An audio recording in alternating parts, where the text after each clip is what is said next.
Hello and welcome to Higher Results, where business, workforce, and talent intersect. I'm Melody Reagan, CEO of Eye Workforce, and your host. On Higher Results, we cover all things HR throughout the life cycle of a worker, as well as you and your career. Today, our topic is learning and development. We're going to talk about what's going on today and what we have to look forward to in the future. Interestingly enough, with learning and development, for the last 5 years, it's been pretty steady coming through. Spend has been pretty steady coming through 2016.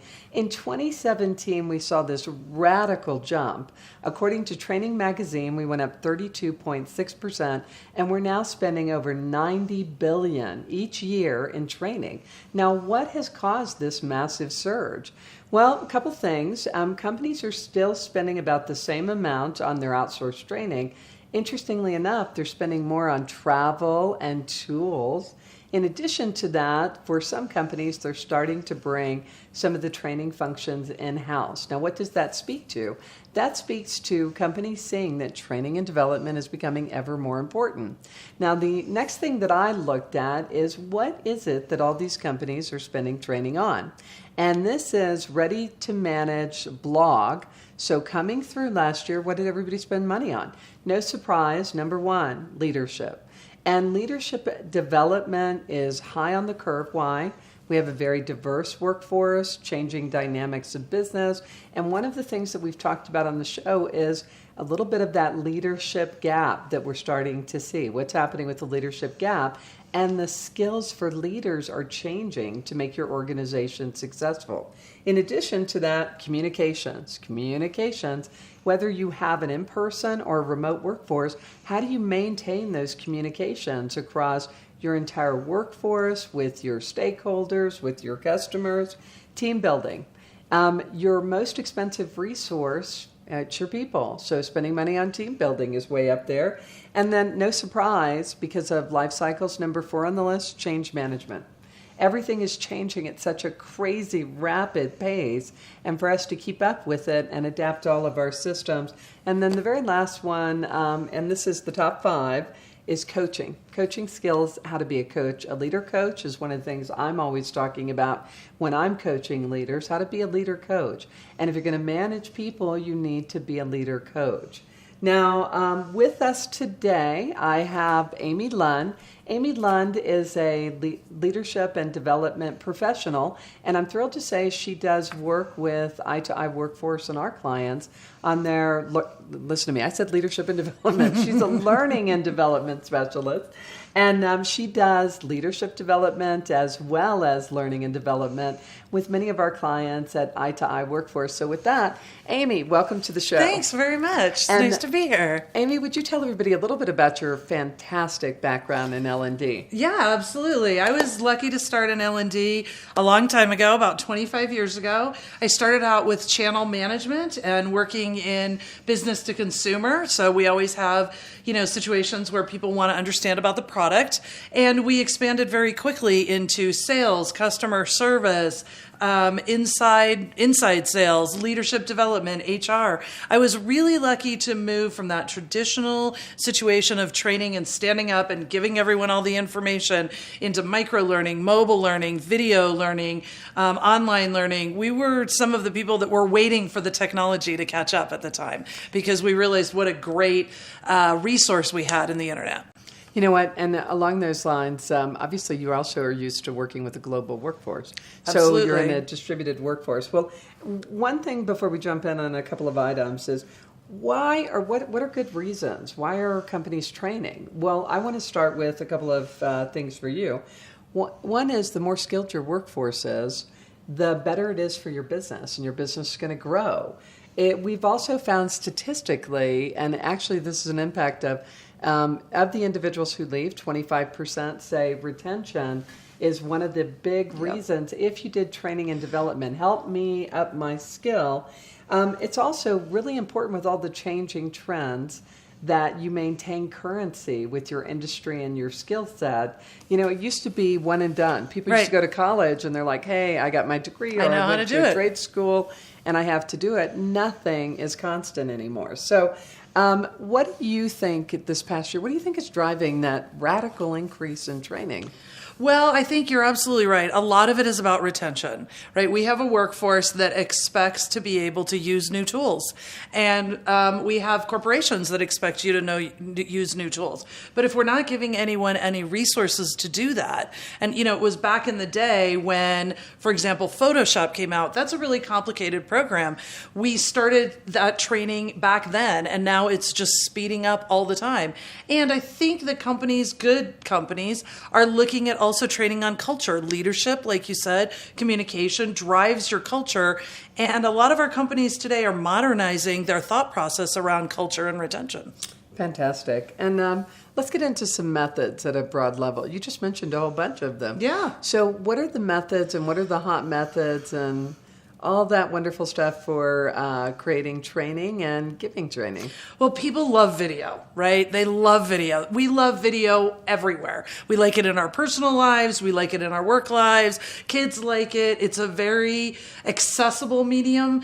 You can be very professional in it. You can be kind of clever in it. You can deliver small bursts of information. So video, of course, as you know, is just really, really hot. And mobile, we have everything in our pocket. We want to interact with our mobile devices. Being able to take something out and do a quick quiz, learn something very quickly is exactly what we're looking for. Those are the two biggest trends right now. You know, that makes me think of a technology, and this is a company that we've worked with from the crazy good marketing side of my companies, but it's PlayerLink, and PlayerLink has this mobile, what they do is they do mobile learning, and it's a mobile LMS that gives you access to video any time of day. And it's not just for the mobile worker. To me, it's for any worker, because exactly what you said, we want to be mobile. So video and mobile are probably two of the biggest trends. Another one, you already mentioned this, which I see as a really big trend. What is microlearning? Everybody's always talking about, oh, it's microlearning. What is that? So microlearning is just taking learning and breaking up it into small pieces that a learner can access at the point of need. What do I need to know when? Like, I don't want to take an hour and a half class to think about all of the communication skills that I could learn if I really just need to know how to deliver some information to you that maybe you're not performing in the right way. I don't need to hear about everything else. I need this really quickly. Or maybe it's a task I need to do on my my CMS, right? I just want to learn that. I don't want to learn all the background about the CMS. It's incredibly effective because what it makes is an opportunity for more individualized learning. And I know you and I were going to talk about that as well. I expect that my learning is different from your learning because the knowledge base is different that we hold. If we break it up into tiny bits, I can pick what I really need to know rather than us just delivering an hour and a half to everyone. So it works out really well. By the way, that's another big trend, personalized learning, huge. And it's exactly what Amy says. We are knowledge workers. So we each come into a different situation with a different set of knowledge. And what we want is we want that training to be adaptive. Along those lines, one of the things that I'd like to ask, we've talked about mobile learning, personalized learning, micro learning. It's Stand and Deliver. Does it still have a place? Stand and Deliver absolutely has a place, right? Because we like to connect with people. We like to talk to people. We like to be in dialogue with people. And we like to ask questions. But it has a place either at the lowest level, this is my opinion, in the lowest level at a foundation. Yeah. So welcome to this company. I'm going to tell you about how our culture is, right? Or at a little bit of that higher level, maybe moving a manager into a senior manager position when it's not about tasks, it's not about very traditional topics or very topics that you can kind of box in. It's much better for gray areas. So if you have an expert standing up there and talking, you want to get a dialogue. Now, that being said, that's only true if it really is an interactive dialogue-based learning situation. Yeah. Having one person stand up and do a couple hours just talking to the PowerPoint isn't going to deliver that. It isn't. You know what? When you are in that stand and deliver, you want it to be exactly a little bit shorter so people can absorb the information, because this relates to another topic I was going to ask you about. Everybody is talking about learning with and pairing it with workflow. Right. What are they referring to there? Well, what they're really talking about, and it is super important, is can I learn that? And rather than in our more traditional, older past, what we would do is we would teach you something, and then maybe we would have you practice it in theory. We'd have you practice theory. This way, I can practice it in my real world. So again, if I'm on, maybe my customer service people are on a CRM, and they don't know how we just implemented Salesforce, they can access training and then actually do it rather than mock do it. Right? So it's a great opportunity to put it right into the workflow. Now, change management, it's a little harder to do with that. So the things that are easier to deliver on that are more specific skills, specific Fantastic. tasks. By the way, CRM, customer relationship management, and earlier Amy used CMS, and that is a content management system. Just so you know, because content is everything and giving people the ability to do lookups. Now, there's an assessment that we actually use at I2I. It's a Profile XT. And with the Profile XT, it actually measures thinking style. And one of the things that we've learned about thinking style that you need to pay attention to, some people are auditory, some people are visual, you know, in terms of writing. Some of our participants are introverted, extroverted. And one of the things that we've learned, given all of the diversity of our workforce and all the people in it, is that the breadth of training modalities is really important. Everybody learns differently, but one thing that we've learned is everybody always learns by doing. So part of the workflow is you want to give them a little bit, and this comes back to our micro learning, but you want them to be able to do it, because that's what cements it. I may read it, and then I get to do it. I may see it, then I get to do it. I may hear it, you may present it, and that's where you're talking about being highly interactive. And do it right in the moment, right? Not do it in 3 days later. Right. Exactly. Exactly. Well, okay, so let's just say I'm committed to training. We have a learning culture. What do I need to go about to set up training, or how do I bring that into my organization and make it effective? So I think there are a couple things. First of all, like anything, and no one wants to hear it, and no one wants to think about it, but it's planning, right? It's really taking some time to plan. There's so many exciting tools out there that can deliver really wonderful experiences that what we tend to do is jump into them. Let's just jump into it and see what kind of interactive video I can create because it looks cool. But it really takes a lot of planning because, as you said, if I need to have 4 different mediums or modalities for my learners, all for the same content, I really need to think about that. And a content management plan, preferably a system, but at least a plan is going to be, it's going to save so much time in the long run.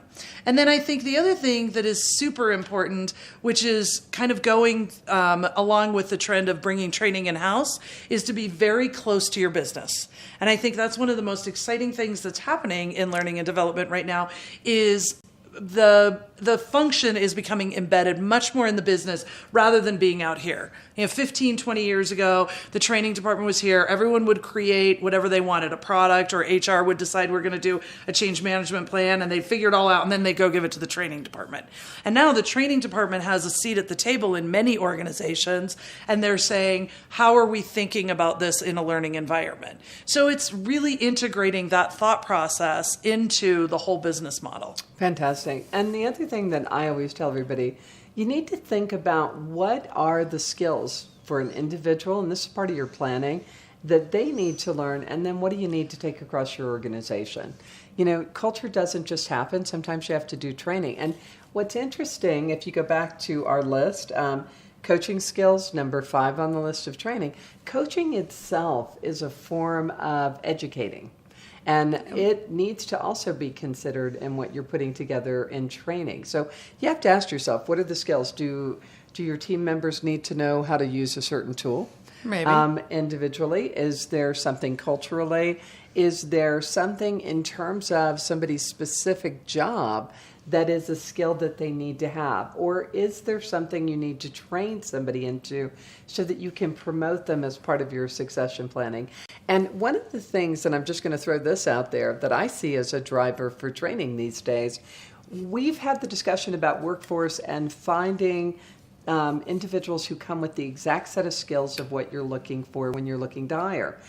Given the radical change that is underway, it's incredibly difficult to find somebody who has exactly the right skills. So what you have to do is bring them in and say, here's what the market provides for me. How do I get them the rest of the way so that they can be effective and efficient in the role that we have? Because jobs are under a radical change. We're automating things. So to make our workforce effective, we have to do more training. And here's one, and that's why I think part of the big burst. What do you think are some of the common mistakes? I think some of the common mistakes are getting too excited about the tools, right? And getting too fancy with some of the tools. And I think the common mistakes too are, and it's just like almost anything we're dealing with, perfect is the enemy of good, yes. Right? Because everything's moving so quickly, you need to be in an agile training environment as much as you need to be in an agile marketing environment and development environment and product launch environment. So training, everyone wants to make sure it's 100% perfect, and it never will be, and then you'll never have anything out there.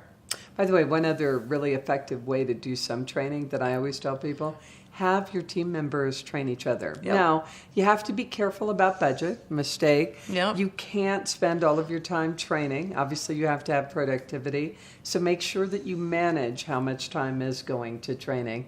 And with that, Amy, can you give us that one bit of advice? So you're talking to those executives that are running all these fabulous companies. What's your one bit of advice? If you had one thing to tell them about training, what would you say? You know what? I'd go back to kind of what I mentioned earlier and make sure training is part of your business model. It's part of, they have a seat at the table, they're thinking about it, they're taking their ideas and interpreting it. Because a lot of times what I love about the training environment, if it's in the right business model, is they connect a lot of the dots. Right? So they'll hear from product development and they'll hear from marketing and they'll hear from accounting and customer service and think, oh, all of these things need to connect, where they have a lens into that. So really leverage your training department as more than training, but as your business advantage. Fantastic. Yeah. Excellent point. Well, I want to say thank you for you. being here today. Love working with you. And I want to thank all of you for being with us today. This is Higher Results. We air every Tuesday at 3 p.m. Mountain Time. Please join us again. And you can find us on IPTV. And that's the Innovation Pavilion TV, and it's ipnow.tv. You can also find us on facebook.com/Higher Results. And if you miss a show, don't worry about it. Come to eye2eyeworkforce.com/higher-results, and you'll see all of our past episodes there. Thanks so much, and I'll see you online.